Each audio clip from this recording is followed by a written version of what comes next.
Let's talk PARSIQ. All right, hey Emilijus.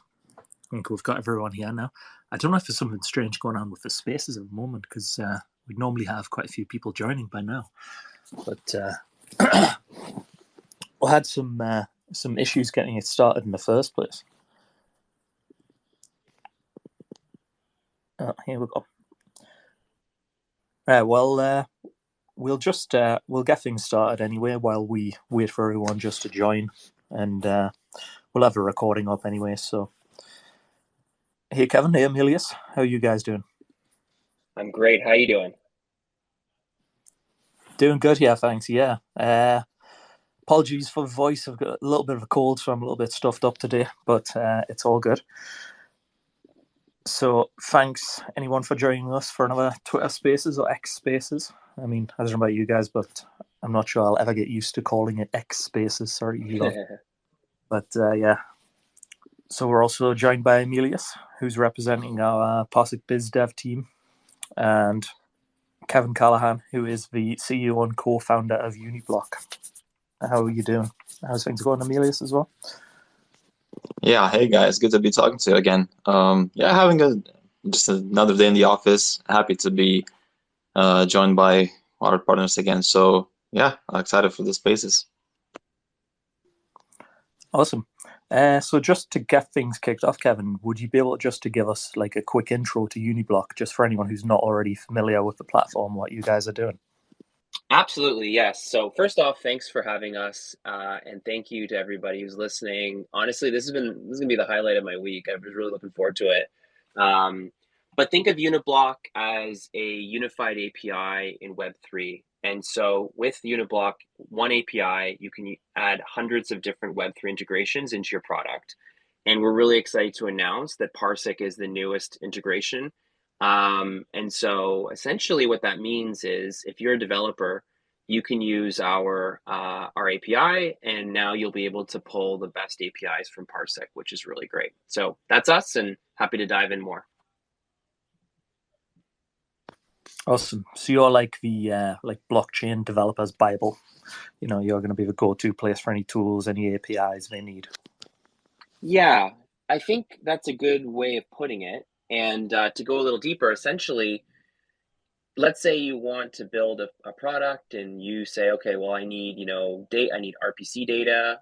So I'm going to need some blockchain data. I'm going to need some NFT data. Maybe I'm going to have to do KYC. Maybe I'm going to have an on-ramp. Maybe I'm going to have to do, all these different things. So, we've partnered with all the best tools in Web3 so that through one platform, one API, you can do it right now. And it all works together seamlessly. And there's all different backups. So, if one of your products goes down, then you're going to automatically have another backup. And yeah, so, Bible is a good way of putting it so that you get access to all the best tools through Uniblock, including PARSIQ. Nice. So, like, what does the typical Uniblock user look like? What kind of projects or use cases are you seeing so far for the platform? What kind of things are people looking to achieve when they use Uniblock? Yeah, there's actually some, it's really interesting taking a step back. I think that this bear market is one of the most interesting I've seen.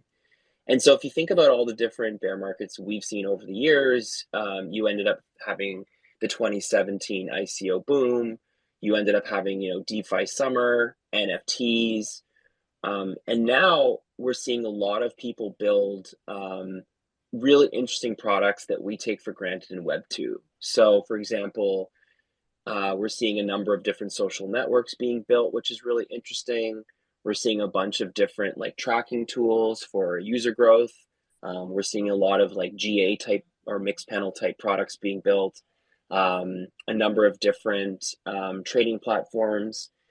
So really, I'm really excited about the breadth and depth of what's being built right now. And I think what we're ending up seeing, because when we think of developers, they are the leading indicator of what we as consumers will be enjoying over the next, couple of months, quarters, and years. And I think as consumers, we're going to see some really awesome products that people started to think oh, is crypto / blockchain / Web3, just really just moving magic tokens around. I think they're going to be proven wrong, and people are going to say, "Oh, wow, this is really cool. Now I've got this like really cool, interesting social product," or there's a really interesting use case around like eBay or something like that. So yeah, really exciting to see what people are building. Yeah, that's the difficult part, right? Is just kind of communicating what exactly you can do with all this technology to, I don't want to say the layman, but well, yeah, just kind of people who haven't been introduced to it yet. But just to take a step back before we dive more in depth in the product, I'd love to ask a little bit more about you personally. It's like, what's your background, Kevin? How did you get started in this space? I understand that you worked for Coinbase prior to founding Uniblock. Yeah, absolutely. So I live here in San Francisco, and I had a startup that I sold to a telco. We ended up launching all of their mobile products, which is really cool. Ended up at a really cool startup called Wattpad. It's the largest social network for writers. Ended up getting to 100 million MAU, and then sold to Korea's Naver for about $750 million. I went to Twitter primarily on product and then on strategic initiatives. And actually one of the strategic initiatives was actually crypto at Twitter back in like 2017. And then it was really early, which was cool. So we got to speak to some really incredible thought leaders back then, and right when kind of like Ethereum was starting to make moves. After Twitter, went to Coinbase, led a number of different initiatives, which is really awesome. I am an angel investor in a couple of different companies and projects. Actually, I had my first exit. They IPO'd, which is really cool. Congratulations. MLP in some funds, and I teach product management for just to give back at a couple of different universities. And we kicked off Uniblock about a year ago.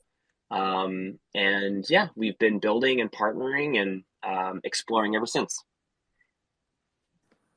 Wow, so you've got even more breadth of experience than I realized. That's interesting. It's always interesting to hear how people got started in Web3, because like I think unless they're really Zoomers, and the majority of people who had to make some sort of like transition from a more traditional industry, since the space is so young, so you hear some pretty interesting stories. So you mentioned you're based in California. Is that where most of the Uniblock team are based, or are you quite decentralized as a team structure? Yeah, that's a good question. So we are generally actually Canadian. A lot of our team hails from schools like Waterloo and University of Toronto. And it's really funny actually when you start to kind of dig a little deeper with a lot of like the players in the market, there seems to, I don't know why, because it's a small country, there seems to be this punching above our weight Canadian angle. But yeah, we're based primarily in San Francisco and Toronto right now. Awesome. Yeah, I've been to California a couple of times myself. Beautiful state. So I'm jealous of your weather very much. Living in the north of England myself. So yeah, that's nice. So just to bring you in as well, Emilijus, give a little intro maybe into how things got started. Obviously, we recently announced a partnership between PARSIQ and Uniblock. I would say the two projects really seem like a very natural fit in the blockchain space. Would you be able to let us know a little bit more about how the partnership came about and how it works? Like, what's the benefit from the PARSIQ side? Yeah, totally. So we reached out to Kevin and his team when we learned about Uniblock, because after taking the initial look, it looked like a natural fit, just like you said, Dave, for us to be talking to you guys at Uniblock because they're developer focused. Naturally, PARSIQ is also very developer focused because we do provide the tooling. And just like you said, they have a sort of a Bible list of necessary tools for builders to have. Because at the end of the day, if you're a builder in Web3, especially if you're building a multi-chain project, for you to find out what's available to be used, sometimes you do have to do quite a lot of research, going to various sites, docs of different blockchains. And, it's nice to have some unified document where the necessary tooling is listed. So we reached out, we had a nice chat, and, felt that there were some great synergies to be had. and here we are. We're listed there on their website next to really big names as well. So yeah, we feel like they have a very strong team. They're responsive, which is something we really value, because you'd be surprised how many teams in Web3 are not that responsive. So just the type of guys we like to work with, and yeah, it's a natural fit, beneficial for both parties. So happy to be joining forces. Thank you. The feeling is mutual, by the way. Yeah, seems like really natural partners for sure. Kevin, maybe you could speak a little bit, from your side, what are the benefits for this kind of partnership? Why do you think PARSIQ's a good fit? What do you look for in other partners you might sign up with? Yeah, that's a great question. I think first off, we're looking for the best. We're looking for people that are, domain experts that are building the best product for developers, and frankly, tools and services that we as builders would want to use ourselves. And when the PARSIQ team, kind of reached out, it was great. Everything that Emilijus just said about us, I would agree, with them, that they are very responsive.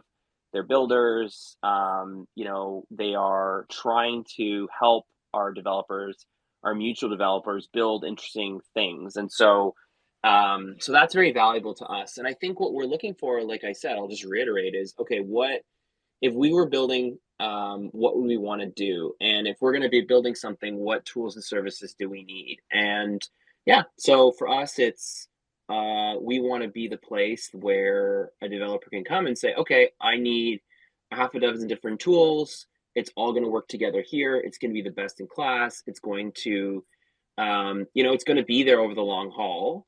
And, frankly, if there's ever any sort of bumps, then, we're going to make sure that those bumps are smoothed out. We're going to make the world a lot easier for the builders in this space.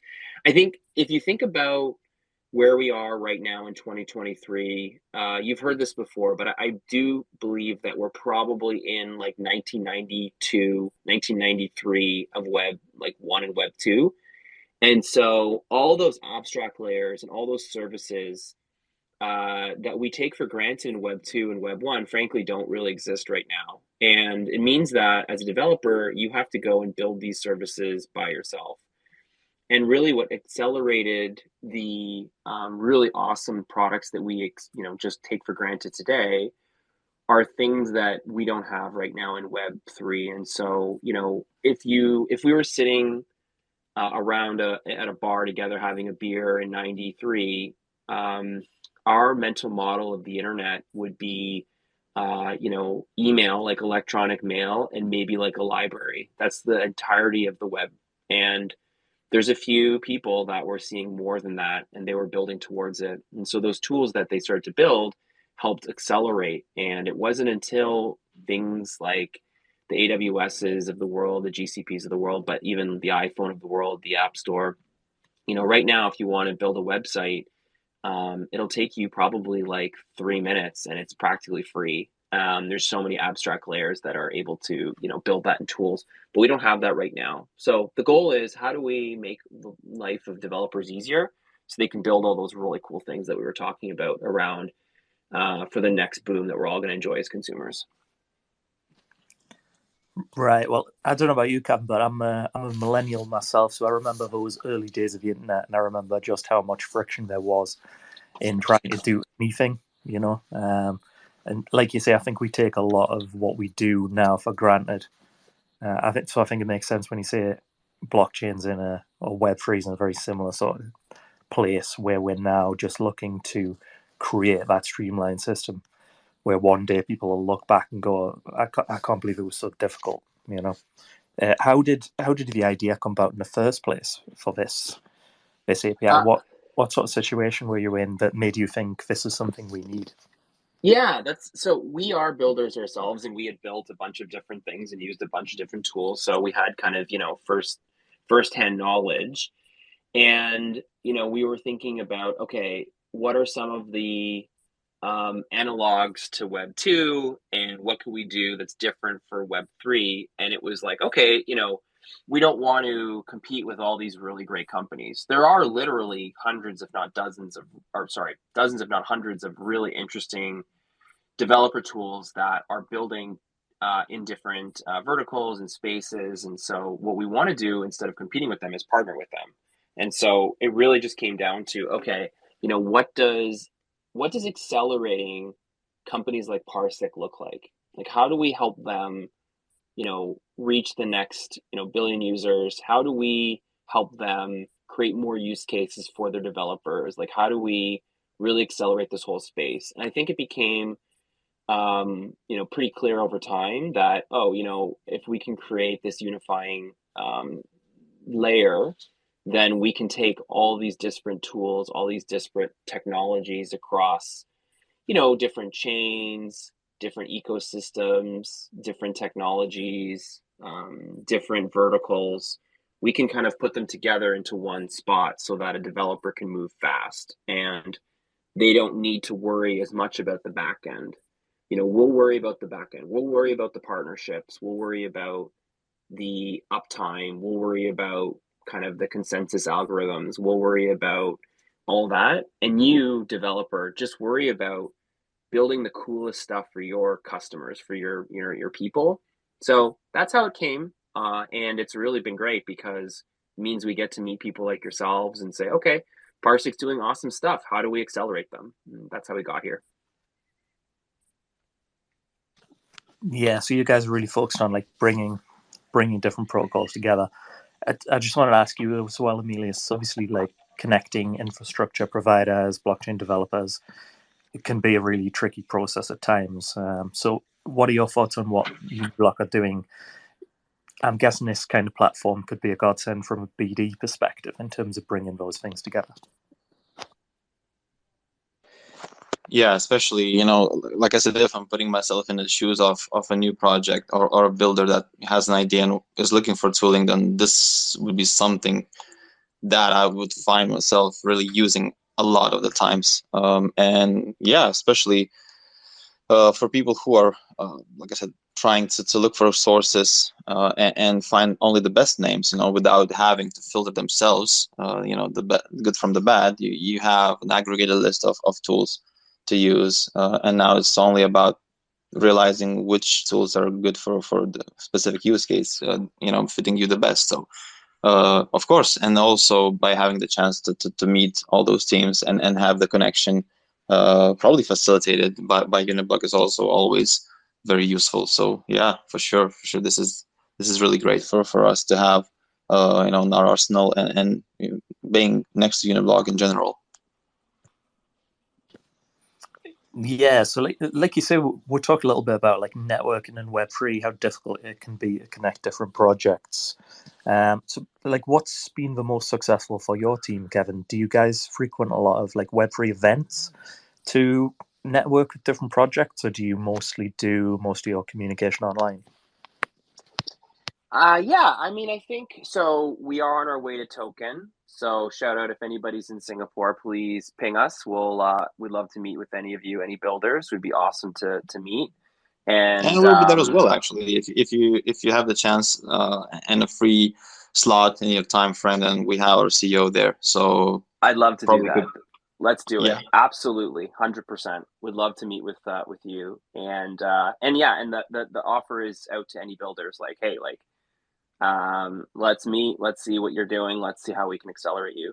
So that said, we don't go to too many events. I think like, they are expensive and they are not just from a financial perspective, but also from a bandwidth perspective. So we generally are heads down and talking to our customers. I think with regards to like how we kind of operate, we try to give back to the community as much as possible.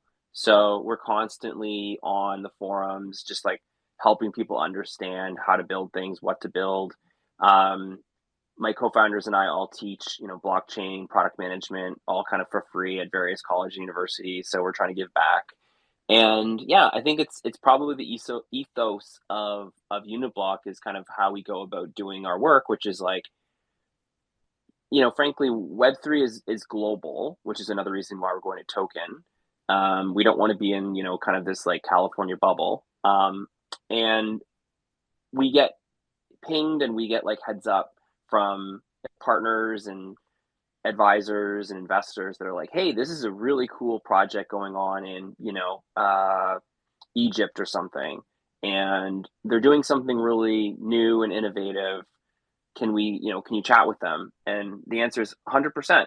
Let's talk to them and let's like see how we can accelerate them. And so, yeah, we're just open-minded. And I think if we go back to that bar in 93 and we were at that, having, I don't know how many beers we're in 4 or 5 beers. And if we were just thinking the internet is all just going to be about email and digital library, then we would kind of miss the bigger, broader picture of where we're at today. It would be impossible for us to say at one point we're going to have a phone in our pocket and we're going to have the ability to message anybody pretty much for free. We're going to be able to order an Uber and get in some stranger's car on our way to some stranger's house. We're going to like sleep in some stranger's bed and do a mortgage at the same time. But if we weren't open-minded, then we wouldn't be able to do the next thing. So we try to be open-minded and give back and figure out how do we accelerate everybody. Yeah, it's very difficult to know where things are going, right? Like you say, if you went back 10 years, you'd have no idea where we were going to end up today. But despite that difficulty, we do. This space was downloaded via spacesdown.com. Visit to download your spaces today. I'd like to ask our guests about like their thoughts on the space in general. It sounds like you've got some pretty interesting thoughts on that. What do you think about where do you think we'll be in 5 years? Or however many years? What do you think the future of a Web3 is going to look like? What projects do you think are going to prevail? Which ones are going to fail? What do you think the landscape's going to look like? Yeah. So I think first off, please don't cancel me. I know that the next thing I'm going to say might be controversial, but I believe Web 2 and Web 3 can live in harmony. I think at some point it makes perfect sense to have a centralized product, and that will be the path of least resistance for certain products and projects and companies, and it'll make the most sense for them. And then in other instances, it's going to make the most sense for a particular business model or use case for it to be decentralized, where that can be, again, we talked about a decentralized social network or a decentralized eBay or a decentralized Ticketmaster. So I think that we're going to see them live in harmony. And I also think that we're going to be talking a lot less about the technology. So in 92, 93, we had to talk about the tech because you just had to like hack things together to make it work as a consumer as well as a developer. And fast forward, one of the reasons why iPhone does so well among others is it just kind of works, right? Like for the most part, everything is seamless. My grandpa can use it and he doesn't need to understand how what iOS is. He doesn't understand the underlying technology. It just like all kind of flows together. And I think that when those layers are created that make it super seamless and easy for a consumer to, go to Starbucks and get that free coffee, they don't really care if it's an NFT or a blockchain or whatever. For the most part, I think they just care about their free coffee. And I don't think they necessarily care about, okay, like, is eBay centralized or decentralized? They just care if they're getting the best assortment, the best price, and whatever it might be. And so I think we're moving in that direction.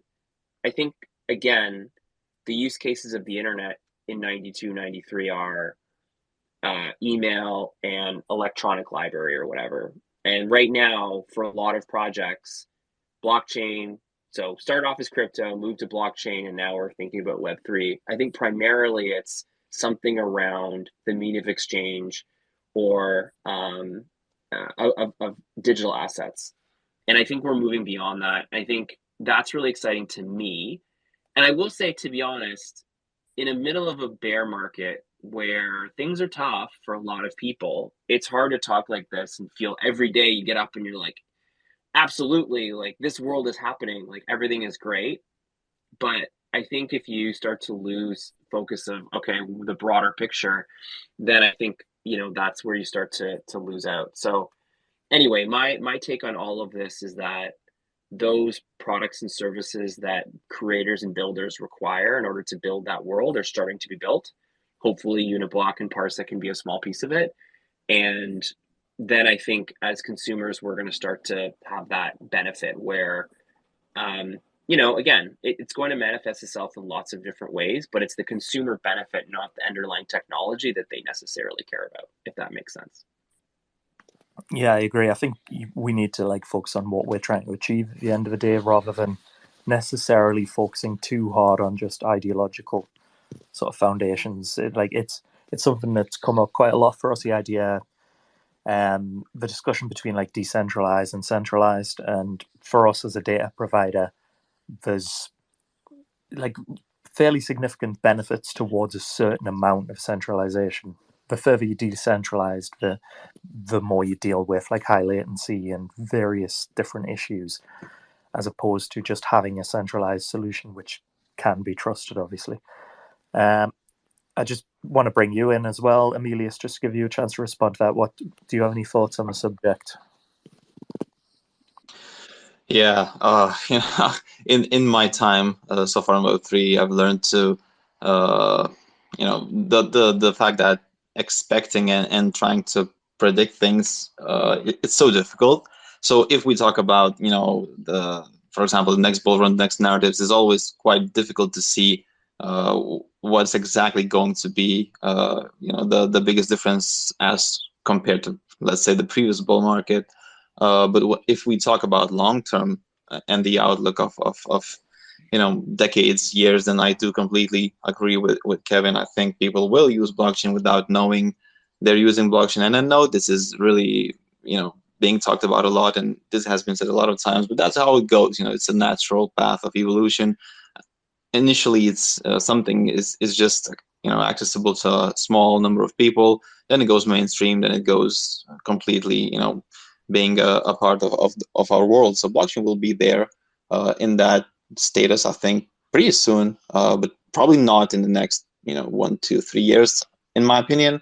And I think healthcare has a lot of benefit from the blockchain. That was my initial thought. Real world asset tokenization. So it's just a matter of question, which industry is going to have the biggest impact short term to get the most attention, because the attention is something that's really hard to get nowadays. And if you do manage to get attention, then this thing that got it goes mainstream and sets the scene, if that makes sense. So I think for the next few years we'll see new narratives emerging. Difficult to tell which ones they're going to be. Real world assets, Gamblify, what else? Obviously, we have Telegram bots now all over the place. So yeah, these are my thoughts. I'm just brainstorming here, but I do believe that our kids will be using blockchain on a daily basis without knowing which blockchain are they using. Is it EVM compatible or is it not? It's just, we'll see which industries are going to benefit the most and which ones will be the most open-minded to change, because that's another topic, to be honest. That's such a great point. If I could just quickly step in and say, we don't really know is the answer. It's well, I don't know what's going to take off. I don't think people in 93 could have guessed social networks would have been the boom they are, or were in, the early 2000s. And I think, and the gig economy, et cetera, mobile, blah, blah, blah.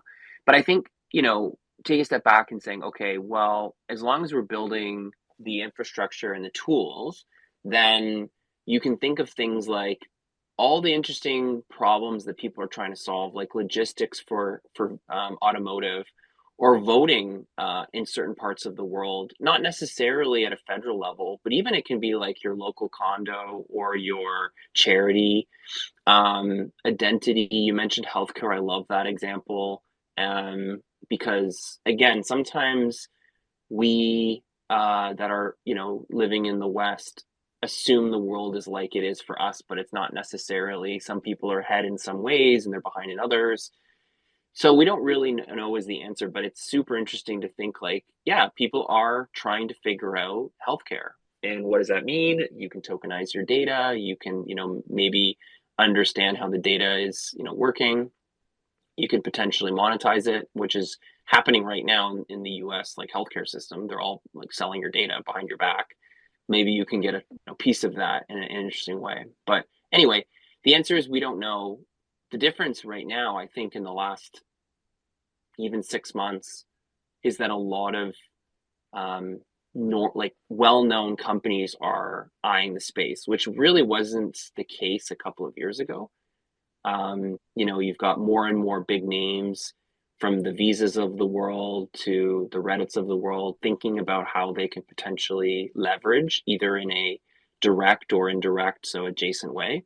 And I think that will start to, when you have a company that's trying to do, let's say, like an ETF from a financial perspective, then that means that many, many other companies are going to be thinking about the same thing. And then that means that all those companies are looking for the ancillary services required from reporting and custody and trading, which then means that those companies need more, services. So anyway, it's really exciting. I don't know where we're going, but I'm pretty optimistic that it's going to be exactly what you just said, Emilia.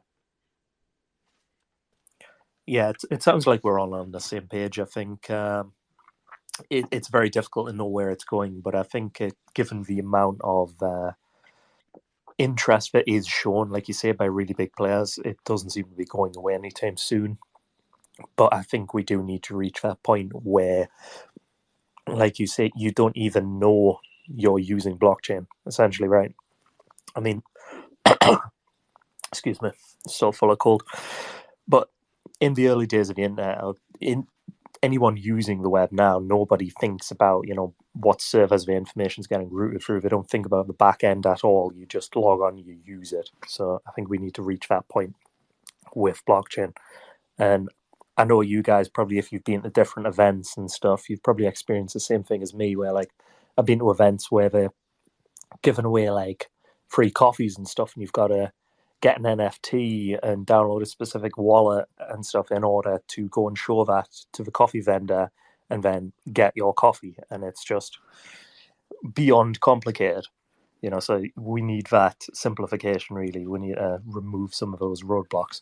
Are you a trader yourself, by the way, Kevin? Like, actively, is there any projects you've got your eye on at the moment that you want to share?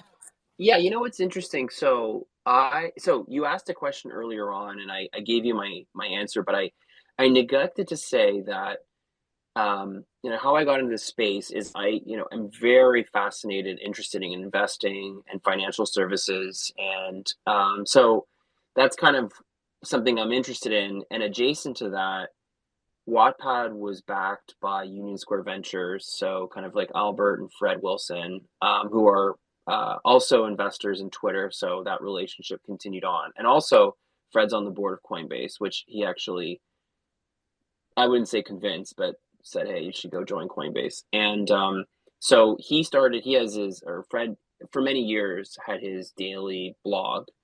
And in 16, he started talking more and more about kind of like decentralization and Ethereum. And so, very early on, if I'm honest, I didn't fully understand. Like, I didn't understand the gravity of what he was talking about, because he's clearly smarter than I am.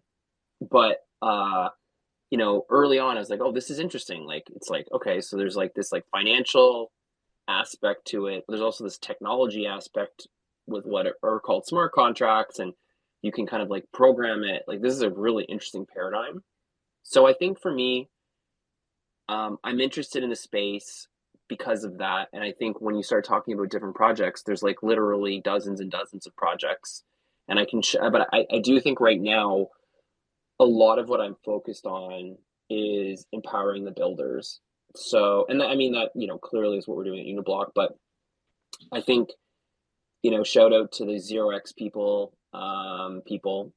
which is a social network for like a Twitter type thing. Same with the Warpcast guys, like ex Coinbase dudes, and yeah, there's a lot of really interesting like consumer products, but also like building products that I think we're gonna start seeing, if that makes sense.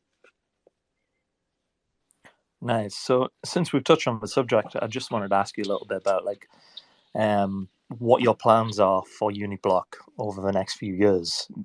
Would you be able to share what the vision of what you want to achieve overall in, however many years with the project is? Where do you see yourself in a few years' time? Yeah. So I think it's a lot of more of what we're doing, which is how do we find companies like PARSIQ? How do we build a relationship with them and bring their tools to our developers and customers? And so I think a lot of it is adding more functionality, adding more partners, just making a better platform. So when developers are thinking about building their next project or adding a feature to their project, instead of having to wade through everything themselves, they can come along and say, okay, cool. Like I'm going to come on Uniblock and I'm going to pull my KYC. I'm going to pull, let's say, MoonPay. I'm going to pull PARSIQ. And it's really easy for them and we can accelerate what they're doing together. So hopefully that's, not, I hope that's sexy enough. Not some big whiz bang that, maybe people are asking for, but our perfect world is we've got thousands of amazing projects that are leveraging us to accelerate themselves. And we've got, hundreds of amazing partners like PARSIQ that are literally the best that you can find. So that's the goal. Yeah, I mean, that's sexy enough for me. I think sometimes you just need to really focus on your strengths and consolidate what you're doing and build on that. And that sounds like that's what you guys are doing. So yeah, that's just in case any developers listen back to this who are interested in the platform, want to learn more. I just ask you, what's the best way for a developer to get started on Uniblock if they want to gain access to any of the APIs, etc., that you guys offer? Yeah, so we have a pretty simple sign up. So you can sign up with your GitHub, you can sign up with your Google account, or you just give us your email and you're kind of ready to go. And we pride ourselves again on finding the right partners like PARSIQ. We pride ourselves on really clear developer docs and quick starts and things like that. And you should be able to move 3 times as fast and spend a lot less money over the course of your project. So I would say go to uniblock.dev and you can sign up. Awesome. So I have to ask what seems like, to me anyway, an obvious question. Is there any plans for you guys just to go full Web3 and launch your own Uniblock token? Could you see that happening, or do you think it wouldn't be a good fit for your project? It's a great question that comes up all the time. So I think of this as a strong opinion loosely held, and I'm completely open to changing our mind. Right now, we think that the token would be adding complexity that is not necessarily helpful right now for our community. And this goes back to, I think, our ethos around Web 2 and Web 3 can live together in harmony. So we don't have plans for a token at the moment. That doesn't mean that we won't see some obvious use case in the future where we launch one. But, right now we think more about okay, in Web3, nobody can build everything themselves. It's just impossible. And actually, it's against the ethos of Web3 anyway. So how do we partner with the best to bring it to, developers? Yeah, that seems sensible. That makes sense to me. So how about we talked a little bit about connecting developers, and Uniblock seems like in a lot of ways kind of a natural hub for developers to come together, access the different tools they want. Do you think maybe we would see a Uniblock event in the future, like a Uniblock hackathon? Is that something you might ever see? Yeah, I mean, I'm definitely open to it. We've had some mini ones when we have betas or we just want feedback. Yeah, I mean, I think if there's ever something that we see that makes sense for us, then we're definitely on board. No plans right now, but yeah, I mean, never say never. Absolutely open to doing whatever makes sense for the community. Awesome. Well, I think that that more or less brings us to an end of all the questions I had for you guys. But just before we close things out, is there like any news or any updates from the Uniblock side that you want to share, Kevin? Well, I mean, the PARSIQ integration is pretty exciting. So that's probably the one we're celebrating right now. I think services like our backup service is really interesting. Consensus, data swap. So yeah, I mean, really here to highlight. Thank you for giving me that opportunity, but really here to highlight PARSEC and how amazing you guys are, and then would love to see people try the product and see all the services that we offer on top of great partners like PARSEC. Kevin, before we jump off, have you guys been to Singapore before? So I was fortunate at Twitter to have a team there that I would visit once every 6 months. So I've been there twice, but not to Token. Okay, that's why I asked, because I was lucky enough to go to Token 2049 last year, and was probably the best event of the year, or very close to the top. So judging by the networks, I mean, it sounds like a lot of people are going there, an incredible amount of side events. So you'll definitely have a great time there, and also you'll have a Formula One Grand Prix next to you. So the experience is going to be great. If you can go watch at least free practice, if you're at least somewhat into it, because it's amazing over there. So such a nice place to be. Yeah, it's funny. Well, actually, out of curiosity, what would you say are some of the must go to events throughout the year? Eve Denver, Token 2049. I would add Permissionless as well. I've been to one and it was really nice. And I like the vibes at Avalanche Summit. So, those are probably the best ones. I know that there are actually some, I forgot EFCC at Paris. That's also great. So, these would be my go-tos. Yeah, what was the second last one you said? I said Eve Denver, then 10 Token 2049, Permissionless, EFCC. Yeah. Oh, sorry, I missed it the second time. Sorry, you said there has a good vibe before ECC. I'm sorry. Could it be Permissionless? Oh no, it's okay. No worries. Yeah, I try to go to a couple a year just to make sure that people know that we're real people and legitimate folk. And I think I've heard ETH Paris, like ECC. So Paris is a big one, and Token 2049. And looking for like that next one. We were in Austin a couple months ago. It was pretty good. So yeah, would love to know like what that like third one might look like. I think maybe once a quarter, once every 4 months is probably good enough to do the circuit. Yeah, Hey guys, I enjoyed. Oh, sorry, Casey, go on. sorry, I just jumping in because I know the answer to the one that got missed. It was the Avalanche Summit that Emilijus had said in Barcelona. Yeah. Oh, sorry about that, guys. I probably somehow misheard the question and did not realize which one was it that I was missing. Yes. Thanks for jumping in. Yes, I actually haven't heard about that one, so I'll have to learn more from you about that one. Yeah, Emilijus has been to so many different events. I'm surprised you can keep track of them at all. Like I always quite enjoyed the NFT based ones, even though it's maybe not as sort of useful for you guys in terms of connecting infrastructure. They always have like crazy stuff going on and crazy events.